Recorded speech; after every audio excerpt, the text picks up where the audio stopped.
wire brushes ending up where they absolutely do not belong, Asterion being Asterion, and a Prusa Mk4 that decided that engraving is now part of its feature set.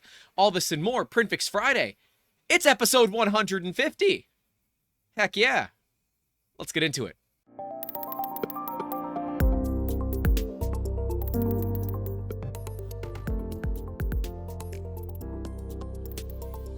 Hey all, and welcome back to the channel where we help you fix print failures now for 150 weeks in a row. It is almost 3 years. We're, about 12 short from 3 years, which is super awesome. Thank you for all of your support in this series, and I've really been enjoying it, and I hope you all are as well. And if you are dealing with printer troubles that are just driving you up the wall, we are here to help. You can reach out to us on all the social media platforms and slide into those DMs. So let's jump into it with wire brushes that end up where they don't belong. Let's take a look. Okay, your extruder is dirty. Don't try to brush it while it's working, otherwise you're gonna have brush pieces inside.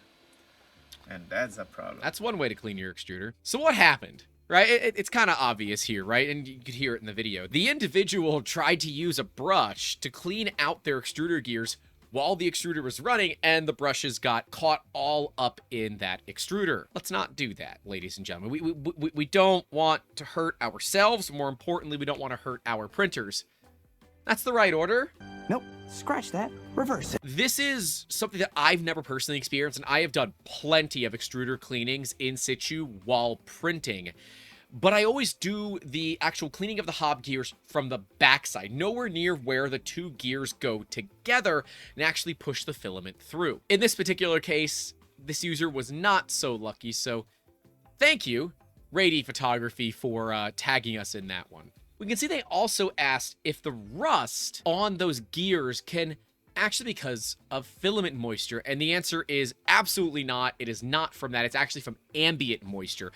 The moisture inside a filament, even if very high, is minuscule amounts compared to how much is actually in the surrounding atmosphere, even inside, in air conditioning, even in relatively cold spaces. Yes, of course, if you're up where it snows during the winter, your humidity is incredibly low, even though there is likely snow on the ground, but this kind of thing can still happen. So be a little bit careful, and hey, thanks for being a fan of the channel. It's greatly appreciated. I know there's not too much that we can do specifically to help this problem. This is more of a PSA. Don't do this, but it is always good for us to, well, be honest with ourselves about how these things happen and why, so that future people who are trying to maybe clean gears on the fly don't make those same mistakes. Next up, a fail from fan John C, who's saying, a project we have had some unusual stringing on, been unable to dial this out,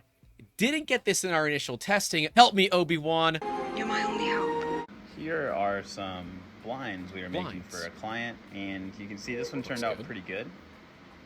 But this one here, we're getting a decent amount of the stringing, and we have been having issues. This is a different filament, but this is a filament we used in our testing, did not have issues. Now we're getting this little bit, and I have not been able to easily get it off or find a setting solution. Help me, please. So this one's actually pretty easy, and there are two ways here. My preferred way, get the torch out and give her hell. You don't need to, be torching it right up close, right? Only a little bit. Just getting a torch near strings like that will cause them to suck right back into the part as they melt, and it shouldn't be a big deal at all. They were trying a heat gun, but a heat gun is not going to get heat to the part like a torch does. These butane torches are stupid cheap. Like, you can get ones often for under 10 bucks, but easily under 20 bucks. There's no particular brand that I prefer. I literally bought this one for $9 on a Amazon deal. You buy a can of butane, you fill it up through the bottom, and life is good. Of course, it's not in here, but I do have its bigger brother, my propane torch that we've used to sear steaks on the channel. I use it often to burn weeds around the yard. It's a good all-around torch. I've got a much bigger one, which we've also used to sear steaks on the channel. That was a wonderful April Fool's Day episode that we did. but torches to me are the best thing for this. For me, the butane would be my first choice because it's a much smaller flame, and that will get it concentrated and not heat up the surrounding part too much. Especially if this is PLA, you have to be very, very careful about adding any ambient heat to the part because you don't want it to start distorting and warping, especially because it's black PLA, which is, of course, a little bit more prone to absorbing that infrared heat versus other colors. And yes, your second option is to dial in retraction settings, but this is like 2 seconds. Literally, just right down the edge of that part that fast, you're done, it's gone. And if it leaves little bubbles or whatever, grab a knife and just slice the end off effectively, right? Just run that knife on that edge, and that little blob will pop right off and won't ever be a problem again. We deal with this in Florida all the time, right? The humidity is high here, even inside late at night, and even still, it is 46% ambient humidity in this office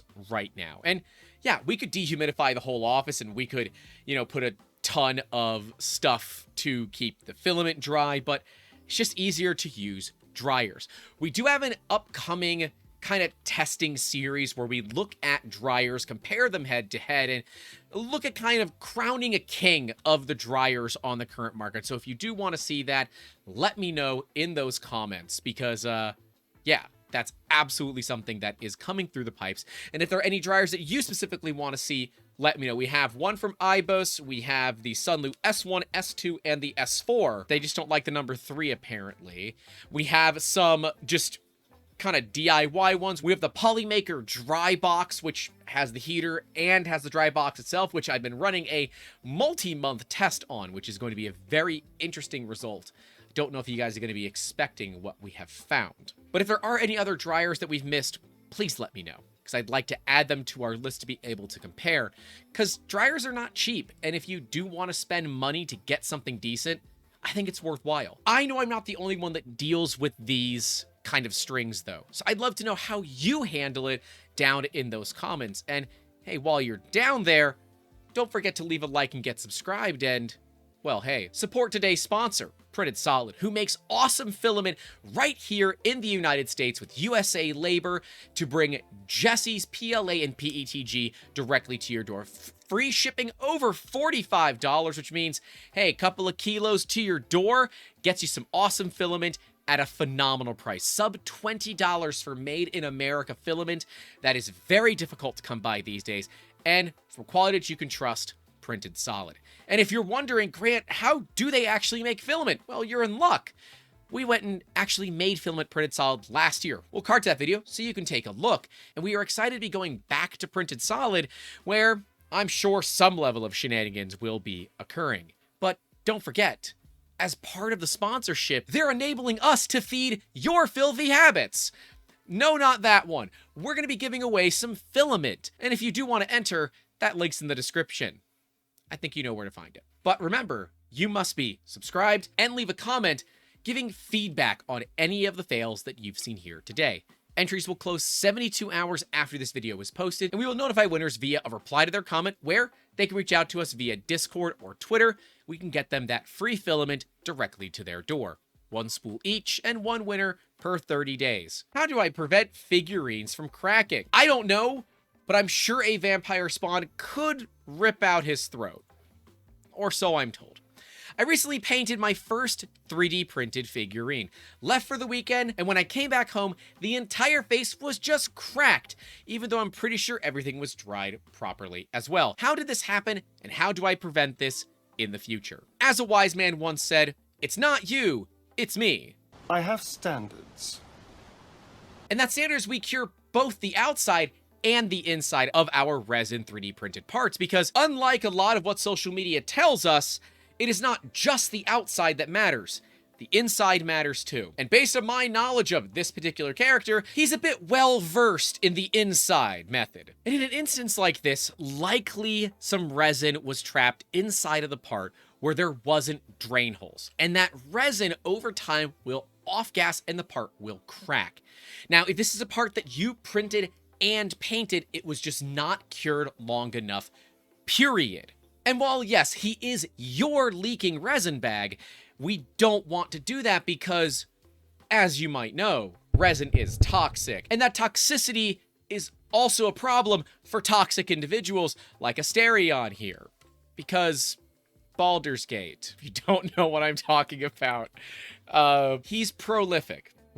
Let's just go with that. But I'm going to give you a gift, you know, and I hope you won't regret it. And that gift is how to solve this problem. If you are actually printing models that are hollow, you want to verify that you have drain holes.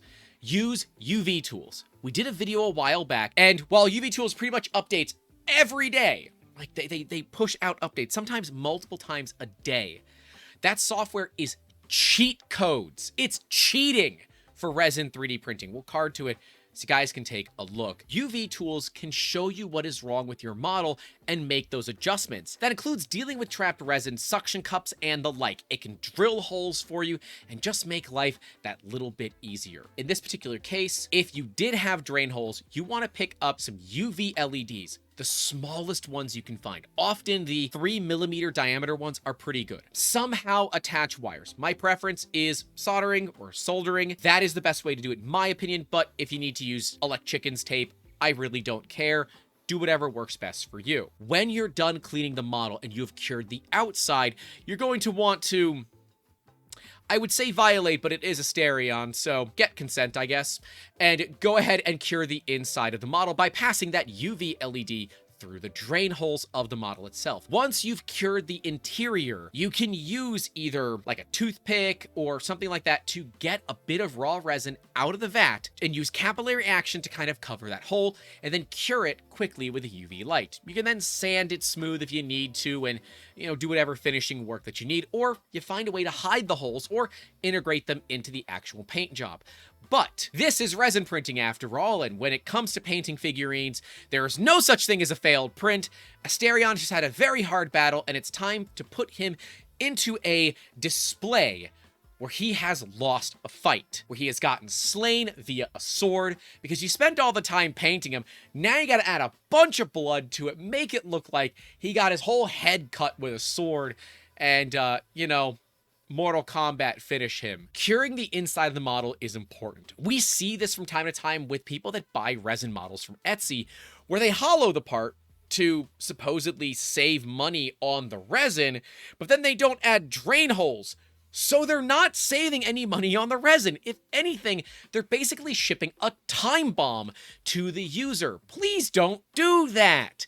That's bad, because again, resin is toxic, and we don't want to see that happen. And if you do buy a model for some reason, you shake it, and you hear it sloshing around, get on some gloves, go get cheap drill bits. If you don't have cheap drill bits, go to Harbor Freight, Princess Auto, I don't care. Find your local scumbags that sell cheap drill bits. They don't even have to be sharp. And puncture a few holes so that the raw resin can drain out, and then you can cure the inside of the part. But Grant, you might say, what do we do with all of that uncured resin? You put it out in the sun. You let it cure in the sun. If there's nothing that you can do with it, then just make it safe before you dispose of it. Personally, I would make sure to keep a little bit of it on hand to cover those holes that you just made in the part. I think that's pretty useful. And Uncle Jesse has actually shown a great method where you mix resin with a little bit of cornstarch or, you know, non-talc based baby powder, and it turns into a bit of a thicker slurry and paste. Now he uses that as kind of like a Bondo on parts, and I think that that's a great method. Just please be very careful about atomizing resin dust in the air when you're sanding, but you can use that method to deal with larger holes in a model and not have an issue with the resin being too thin, viscosity-wise at least. Last but not least, a long-time listener, but I think first-time caller. So I think we need to get Casey Kasem in here for a long-distance dedication. May he rest in peace. We have Ashley Williams here, who is one of the top commenters on our channel. They are always commenting on videos, multiple comments, and always updating me on the stuff that they're doing. It is awesome to see some of our fans that are making really cool stuff, and, well, unfortunately, sometimes it's pain. Sometimes people make pain. Ashley writes, PSA, if your Mark IV has a loud crash, recalibrate the Z-axis before doing another print. It failed the leveling so bad that it gouged both my smooth and satin plates. Also, it couldn't print. I thought it was clogged. It wasn't. It was just low. I'm not certain this is the first time that I've seen this issue, but I don't know how it would happen, because the load cell in the tool head that does the leveling should accommodate for this. Prusa even touts that you can theoretically print on pretty much anything.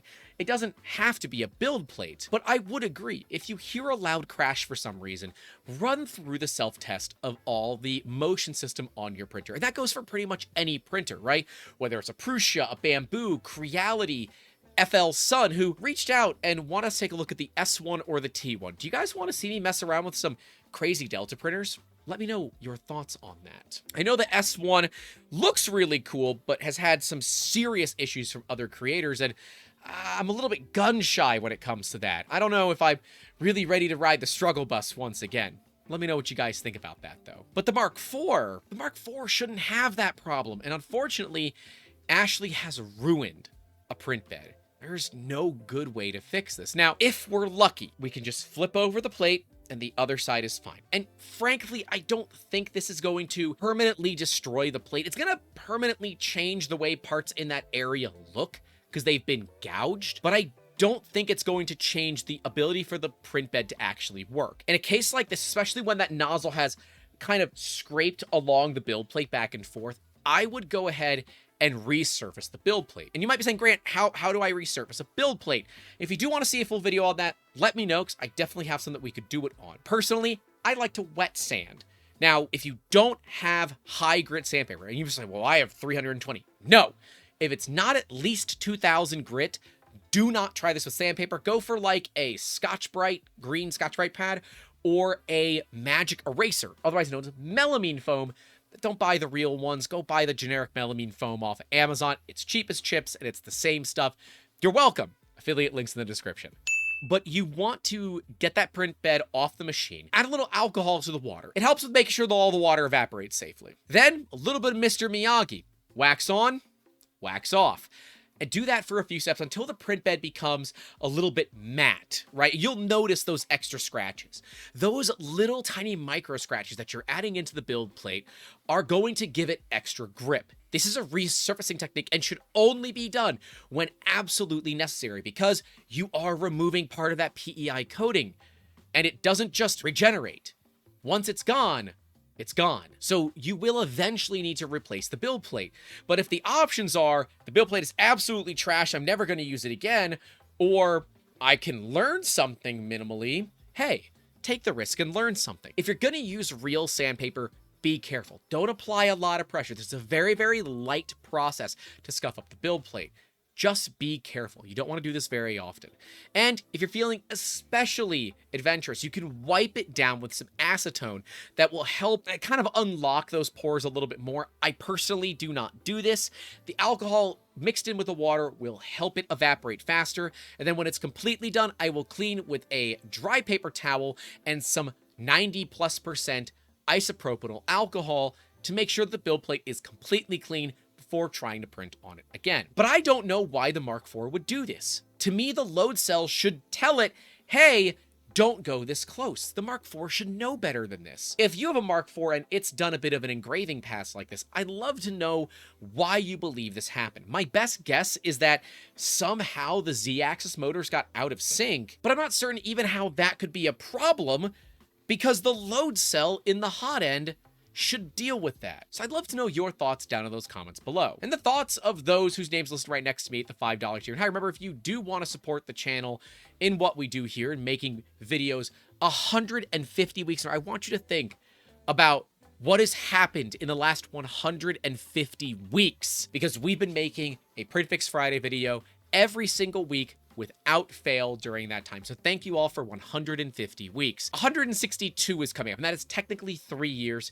That one will likely be a bit of a joke episode. So if you do want to get into that episode, please submit your joke failures now by tagging us and using the hashtag #MemeFailFriday. I'll do my best to find it as well. But if you're looking for something else to watch, right below me will be the entire PrintFixFriday series, and next to that will be my build of the Prusa Mark IV, which did go incredibly well, and there are some awesome things coming to the Mark IV here very soon. It might be an enclosure and an MMU, but you didn't hear that from me, and I'll deny it till the day that I actually make the videos.